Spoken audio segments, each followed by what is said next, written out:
वाहिगुरू जी का खालसा श्री वाहिगुरू जी की फतेह। लो भैणो कल नूं हैगा दिन शुक्रवार दे लग्या मेला याद रखोगे मेरिया भैणों याद।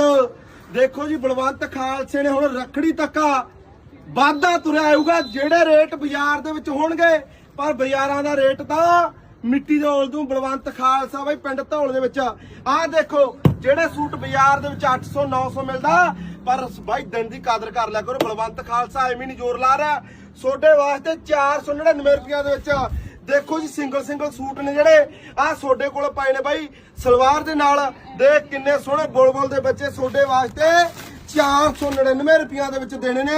देखो जी कल शुक्रवार दे विच 499 रुपया दे विच सूट बेच रहे हैं बलवंत खालसा पिंड धौले वाला। देखो जी कैमरिक दे सूट दुपट्टियां नाल 499 रुपया दे विच मसलीन दुपट्टा सूट आ। देखो जी मैं कहना बहुत सोहणे